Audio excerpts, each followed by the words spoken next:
back to the mill, guys. Today on the mill I got a 14-inch poplar, and it's really straight. If you watched me loading it up, you can see I made a goof. Shouldn't have done what I did. I tried to cut it when I was up in the air, and I should have known better.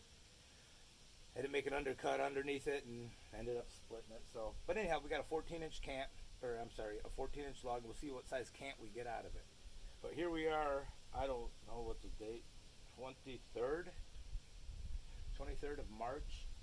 It's virtually springtime now. It's 70 degrees in West Michigan. So I'm going to cut this popple up. A lot of people wondering why I'm cutting all this popple up. I've been asked a few times now, and I'm cutting these popples up into 4x8's. And I'm using these 4x8's. I'm going to make myself a little trapping cabin, or a little deer camp, or just a little cabin, a little getaway. So I'm building 4x8's by 9 foot long, and we'll build a cabin. I think I got about 40 of them cut so far, and I think my plan calls for about 90 of them. So that's what I'm cutting up. So far, everything I've milled has just been for my own. I have milled for a few guys, but virtually everything I've milled so far has been for my own consumption. You know, some guys are asking some questions about the mill. I've not put any new parts on it. I'm still using it. I probably got about 30 to 40 hours on it. I bought an hour meter, one of those cheap hour meters, and the darn thing went out at 10.2 hours. But I've really not having any problems with it. I've had the valve, and it was my own fault. Froze a little bit, and so I got some silicone around the valve, but it works just fine the way it is. I haven't put the auto lube system on yet, though. So when I get that on, I'll let you guys know how that goes. I do have it, though. So I'm going to get cutting here. You know, none of this works easy, but it sure is a lot of fun, and it's gratifying. I'm officially 100% retired now. I volunteered 2 days a week at the martial arts school that I used to own for the last 25 years. Ended up selling my martial arts school back in January. So it's just 2 months ago. So I volunteer in there 2 days a week, Tuesdays and Thursdays. So today is Tuesday, so I'll be in there. It's good for me. It keeps me active in the martial arts world. You know, I'm not young anymore. I'm 55 years old. So, you know, everything's getting a little bit harder. I've had hip replacements. Knees aren't the best. You know, a little bit of arthritis here and there. But hey, doing this stuff is a lot easier on my body, well, so far, than doing martial arts 5 days a week, 5 hours a day. So, all right, stick around and we'll get this thing milled up. Hey, one last thing before we get started here. And, you know, the subject about safety, and it's come up a couple times. People have noticed I didn't have my glasses on or my hearing protection, and they're absolutely right. You know, you're putting out videos out there, you definitely want to make sure you're taking the precautions needed. You know, you don't know who's watching, and you know, at my age, you know, my ears aren't the best anymore, my eyesight's not the best, and I do need to preserve them. So thanks guys for reminding me. I'm going to try to stay on this safety kick. I don't have my steel-toed boots on. I usually wear those out here, but it's so warm today, so I'm just wearing my sneakers and a dirty old pair of blue jeans I was using to work around the farm today. So I'll try to start wearing the ear protection and the eyes protection more. So, all right, thanks for the reminders there. And actually, my high school shop teacher reached out to me too and said, "Didn't I teach you to wear safety glasses?" He did. So, Coach Lloyd, safety glasses and ear protection.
People ask me why I like poplar so much. It's considered a hardwood. I have plenty of it on my property. We have 75 acres, and it's all oaks, pine, and poplar. Some maples too. We just got done doing our maple syrup actually this morning. It's all bottled up. We didn't get much this year, but between myself and my neighbor, I think we got close to 3 gallons. Not bad. There's not a lot of knots in poplar. It acts a lot like pine for the uses that I use it for. I use it green. I've made some axe throwing courses out of it. I'll show you this grain on this. I built this shed behind me on it, all out of poplar, 2x4s, and all the siding is all out of poplar and milled off the Frontier. In time, I'll extend this shed down. I want it all enclosed, so. But let me show you what this looks like.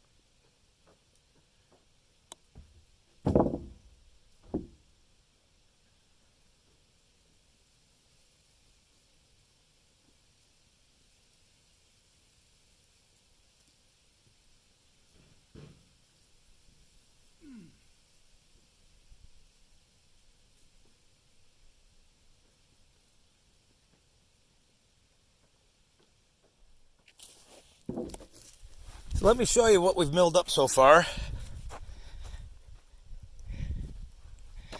That pile's out of pine. I had some white pine somebody gave me. And here's the poplar that I've been milling up. And here's some boards for a friend. So anyhow, some of you Frontier saw owners, and I'm sure other sawmills come this way, but here's something you can do with your crate that it comes in. Repurpose it as a workbench out at your Frontier mill. OS27, I've really enjoyed the mill. I've never operated another mill. I really don't know how it compares to other mills, so other people have asked me. Yeah, I love it. Here's the building I built. There's some slabs I just got to get cut down. I think they're 1.5 inches. But I put a set of doors on here my quad will pull through, so I can back the quad into it, put the tongue on the trailer, and move it if I need be. Trailer won't fit through those doors, but I can back it out and pull the quad through the doors, so that will work out. Another beautiful day in West Michigan.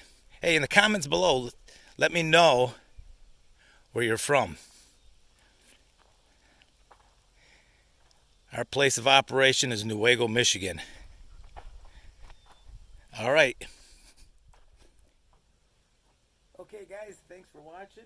Hope you enjoyed this video. If you did, give me a thumbs up if you don't mind. Subscribe and leave a comment. I do answer all the comments. I've not had anybody really negative on any of my comments, on the comments on my videos. So maybe I'm doing things right. But if you see I'm doing something wrong, don't be afraid to let me know. So you guys have a great day and get outside.